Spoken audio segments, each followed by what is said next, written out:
On the way back from Lewis's funeral, my mom told me to start packing. She waited until the day before we left to tell Edie.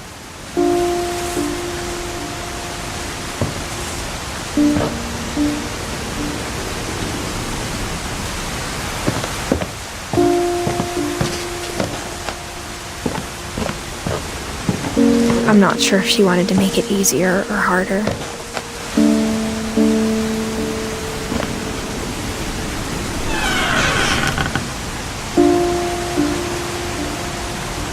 I wish we'd stayed.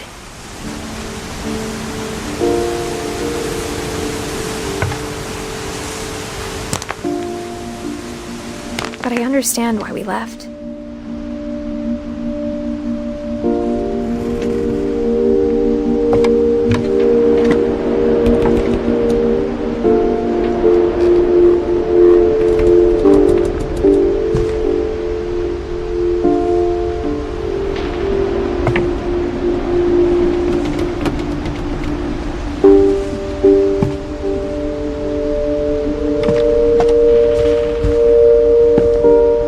My mom ended up leaving everything behind.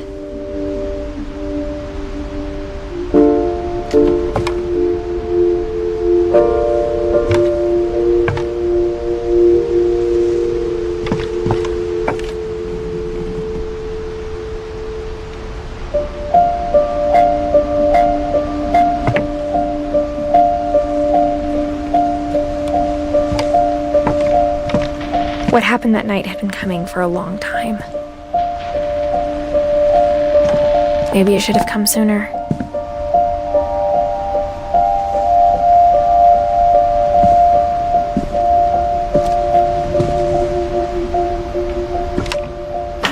But it had to end one way or another. All that's left now is to tell you about that last night.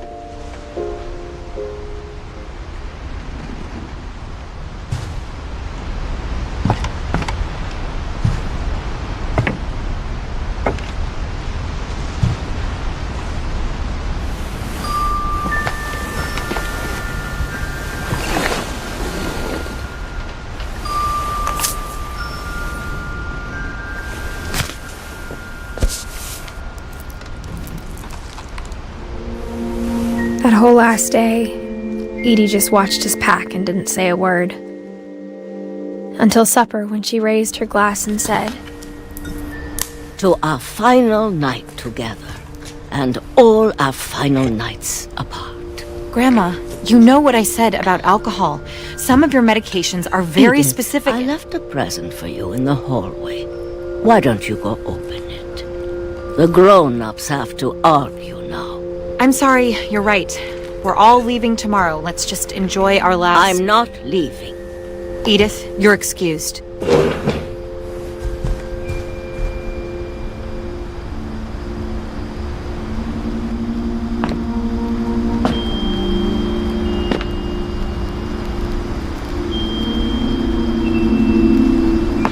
The power had been shut off that morning, but Edie always had plenty of candles.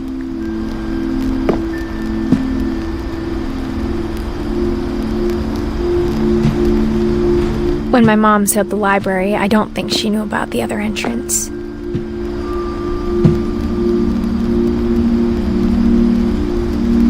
Or that Edie had a key to it.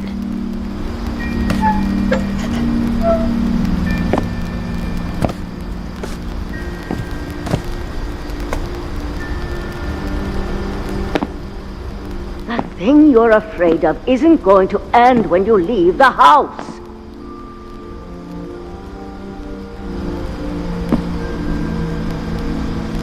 Edith has a right to know these stories. My children are dead because of your stories. I think it's best if Edith and I leave tonight.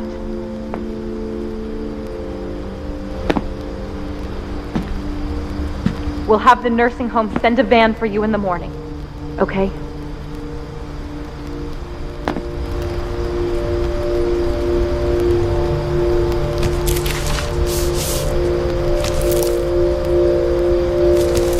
Dear Edith, there's so many stories I wish I could tell you, but there's only time for one. This is about what happened on the night you were born. That night, the tide went way, way out.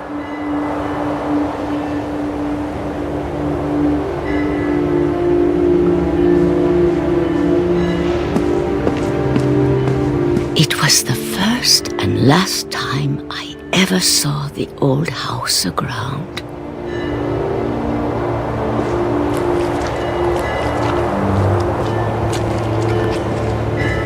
There'd been an earthquake out in the middle of the ocean. They called it the lowest tide in 1,000 years. God, it smelled awful. You know, I've seen that house every day of my life.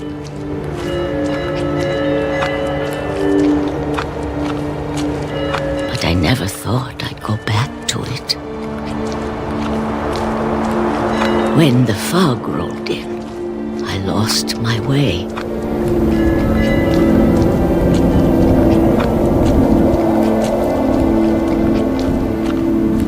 I got turned around.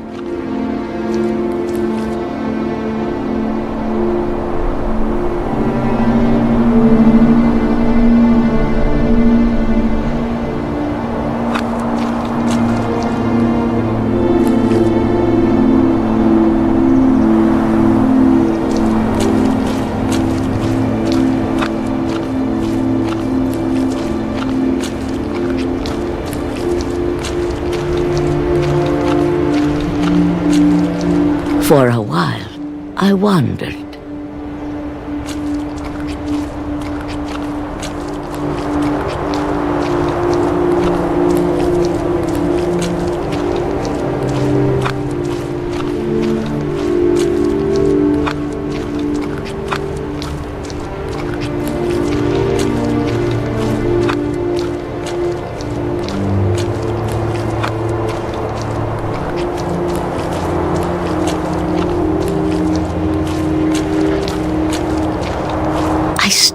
Seeing things.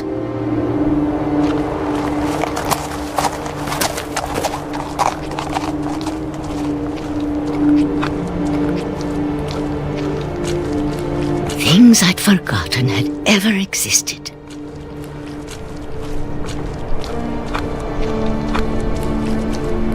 But when I saw them, they felt like old friends. That night, a lot of things came back to me.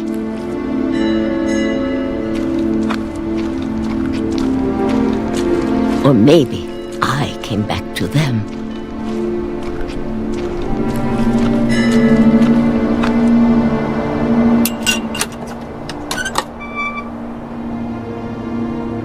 Things I can't explain, but that I need you to try and... Edith, what are you doing in here? It's mine! Edith! Mom, you're gonna rip it! Let go! I kicked and screamed, but Mom dragged me to the car.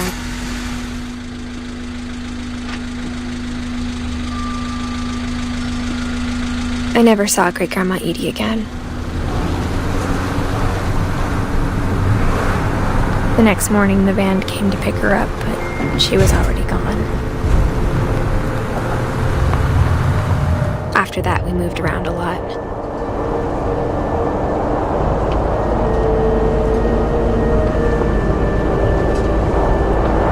We both tried to make the best of it.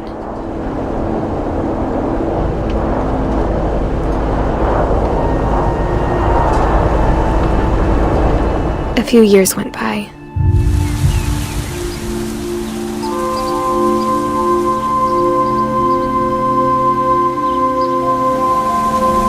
My mom didn't like to talk about it, but she started getting sick a lot. The rest happened pretty quickly.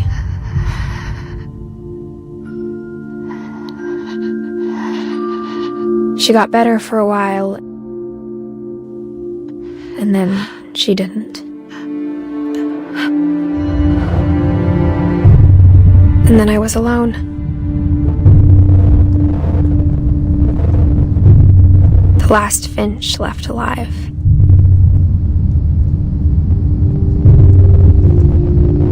until I found out about you. I'm still not sure what to tell you about all this. If we lived forever, maybe we'd have time to understand things. But as it is, I think the best we can do is try to open our eyes and appreciate how strange and brief all of this is.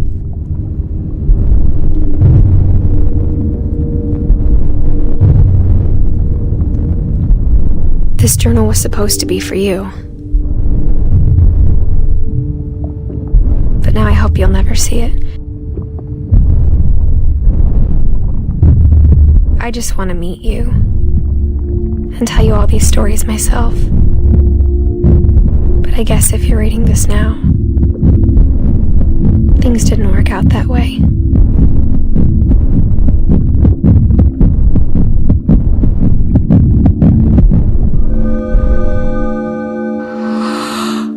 This is where your story begins. I'm sorry I won't be there to see it. It's a lot to ask, but I don't want you to be sad that I'm gone. I want you to be amazed that any of us ever had a chance to be here at all.